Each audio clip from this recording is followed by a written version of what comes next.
Ask Reddit. What's the dumbest rule you had in school? No one was allowed to have or say the word Dr. Pepper because it was the password to a shared browser's account the administration found out about. Oh, that's hilarious though.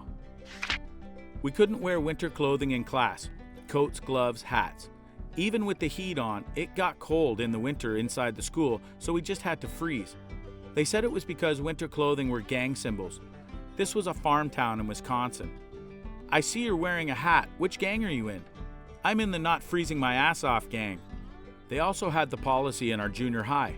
I remember that when we kids argued that there were no gangs in school, they told us, there may not be now, but in high school it's a problem.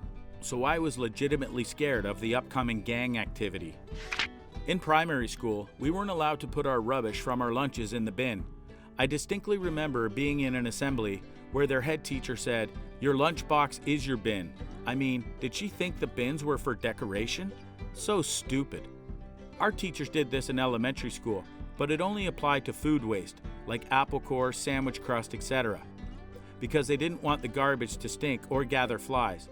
We were still allowed to throw out wrappers and things like that. When I was in high school, taking my second year of photography class, everyone was called into the auditorium for an assembly. It was to announce that cameras were no longer allowed to be used on campus due to privacy issues. This was about 2 weeks after the school had installed security cameras everywhere in the school. The boys weren't allowed to wear shorts at my middle school, but the girls could wear culottes, basically shorts with a fancy name. One day, about 100 boys came to school wearing culottes.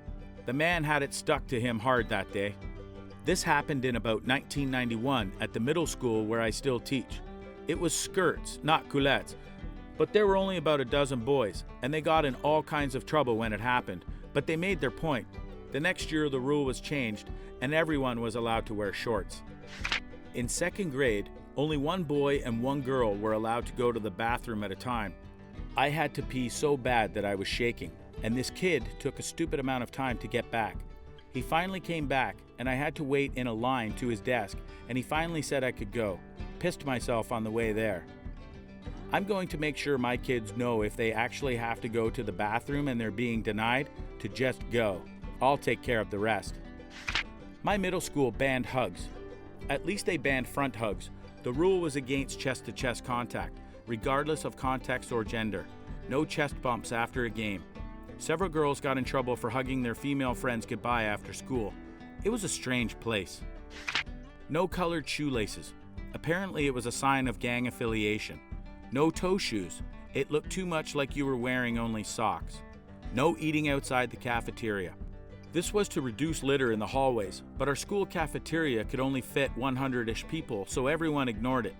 They tried enforcing it by guarding the cafeteria doors so those buying lunch couldn't leave, but then people just stopped buying school lunch. No Simpsons anything. This was when it premiered, and there was this national scare that Bart was a bad influence. There were two popular Bart shirts that were banned. One said that, "I'm Bart Simpson, who the hell are you?" And another one that said, "Bart Simpson, underachiever and proud of it." This eventually evolved into banning all Simpson shirts, school supplies, stickers, etc., after some of the teachers started watching the show. A lady who lived across the street spearheaded this campaign in our town. Decades later, I met a showrunner from The Simpsons and told him about it. He told me teachers like that put his kids through college. In elementary school, we couldn't kick a ball at recess because the school was afraid we would kick the balls to the top of the building. The janitor would go to the top of our school once a week and just toss balls after ball down. Mark was our everything, and we were his disciples. Needing to wait 10 minutes before and after classes have started to use the bathroom. My adolescent body with developing Crohn's disease did not take kindly to this rule and got into fights with the bathroom monitor often, someone who would make sure nobody was in the bathroom for far too long doing drugs, having sex, other things of the sort. Thankfully, the principal had a heart of gold and gave me a special pass to use his personal private bathroom, which was so nice and clean. In a high school of 5,000 teenagers, being able to poop in peace at the rate you go with Crohn's disease made my life somewhat less stupid. Pun intended. As a longtime Crohn's afflicted person, that is such a sweet blessing. Your principal deserves a hug.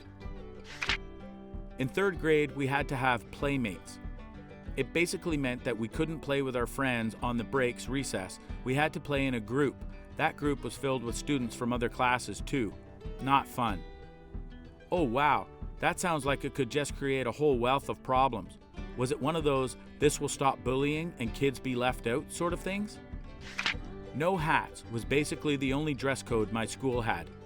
The dumbest thing was more so the reasoning behind it.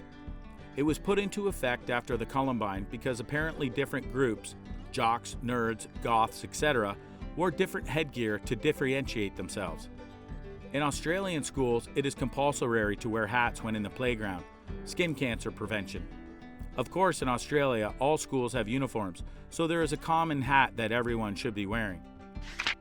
We weren't allowed to be indoors for more than 5 minutes at recess. This was in Canada, and indoor recess started when it was below minus 25 degrees Celsius. Instances of school-wide diarrhea really shot up during the winter.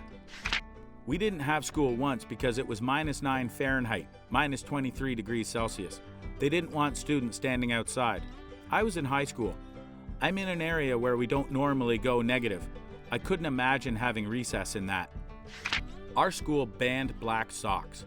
It was a public high school in a predominantly poor neighborhood, so the parents didn't give a response and bought whatever socks were cheapest, or didn't have the money to buy all brand new socks again.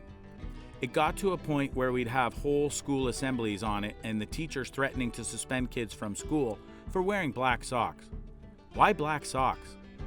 I'm not really sure, just bought the rule in suddenly one year along with a couple other uniform rules that were pretty stupid, but black socks was the worst, haha. No one could wear Joe's Crab Shack shirts. At first it was just the tie-dye ones that said peace, love, and crabs. Because of the implication of sex and public lice, I suppose, it was a stretch. But then they expanded to any Joe's Crab Shack shirts. My friend had to wear a PE shirt all day because her shirt was a Joe's Crab Shack shirt. It didn't have an offensive slogan on it, it just had a picture of a crab and the restaurant's name. She still had to change shirts. She was so embarrassed because no one wants to wear your PE shirt all day. Clear or mesh backpacks only. This was from first grade through high school in the late 90s to early 2000s. We also had to wear a safety vest as our bathroom pass in high school. It was such a joke that the first year the rule was introduced, our yearbooks were a giant safety vest on the outside. Honestly, the thought of shared unisex safety vest for bathroom visits still grosses me out, as I know those things were never washed properly. My sister has the clear or mesh backpacks, only in her middle right now. Hell, we weren't allowed any backpacks at all in middle school, and we were only allowed to go to our lockers at lunch. In primary school, we weren't allowed to use erasers. We were never told why. My niece recently got in trouble for using an eraser in kindergarten. The school made a really big deal about it, and my brother and sister-in-law could not understand what their issue was. They were saying stuff like the teacher wanted to check what the error or mistake was before she erased it. My niece said when she would raise her hand and ask to be allowed to erase it, the teacher would make her feel stupid in front of the class about whatever the error was. Wow, it's crazy that they made such a big deal out of it. With the amount of mistakes I made as a kid, I'd have been raising my hand every couple of minutes. My school didn't seem to care about checking the mistakes. They were fine with letting you completely blacking out mistakes with your pencil. Halfway through 8th grade, they decided to ban all beverages, including water, from use by 8th graders. A couple of kids brought vodka in a water bottle to school, and they decided the best option was no liquids at all. We couldn't even bring in sealed beverages or unopened cans because they could have been tampered with. Buses were not allowed to depart at the end of school day until the flag on the flagpole outside the main entrance had been taken down and properly put away. If someone forgot, all the buses would sit there idling for as long as it would take until the flag was dealt with. Imagine being a bus driver trying to keep a schedule and being like, "Sorry guys, the flag wasn't down and I couldn't leave the school," when they were late to their next route. Actual bus driver here. We would laugh our asses off, and my bosses, once done laughing, would call and have a talk with the school over such a stupid thing. In middle school, had a stupid as hell one-way hallway system, where students could only walk in the halls one direction. Made me late twice actually, since my class was the first one behind the exit door, but forced to go in the entrance door. Was enforced even when halls were empty. One stuck in the mud teacher threatened to write me up if I questioned the rule. How does that even work? Do you have to go outside and then circle around to get to where you're supposed to be? We had walking rules in the middle school, but it just mimicked the flow of traffic on the roads, i.e. stick to the right, wait until a break in traffic to take a left, etc. Went to a Catholic school where there was a big white line painted across the schoolyard, and during recess, boys played on one side and girls on the other. We were not allowed to intermingle during recess, even though we weren't separated during class or lunch. I'm a guy, and all my friends were girls, so we used to stand at the line and talk. Got in trouble many times for that. Also in high school, post-Columbine, we weren't allowed to carry backpacks around the school. We had to leave them in our lockers and carry our heavy-ass textbooks around. Damn, my high school had this too until you hit like 6th grade, I think. Also a Catholic school. I forgot about that rule. Well, 3 of them. No mechanical pencils or any pens that click. Teachers found that annoying. No peeing outside the toilet or urinal. Common decency, but if you're caught, you would get a call to your parents. The rule isn't stupid, it's actually really good, but the people who it's targeted at are. Zero tolerance policy. It's in nearly every school. I haven't had any encounters, but it does strike people hard. Imagine getting beat up and getting punished for being beat up because you happen to be involved even though you did nothing. It's a dick of a rule. That rule bit me and a friend once. He playfully shoved me and he got detention. I got a week of detention.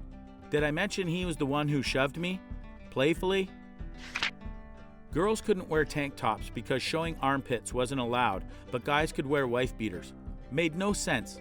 No chains on wallets back in the day when chain wallets were a thing, so dudes replaced their chains with pearl necklaces as an FU to the admin. No black lipstick allowed. Oh, and they were really concerned about starter jackets and gang activity. This was a small farm town of like 700. Total overreaction. Also, most high schools allow you to attend a shorter day if you've met your graduation credits, but we had to sit all day, and sometimes that meant having 2 to 3 study halls if we already had met requirements. Such a waste of time.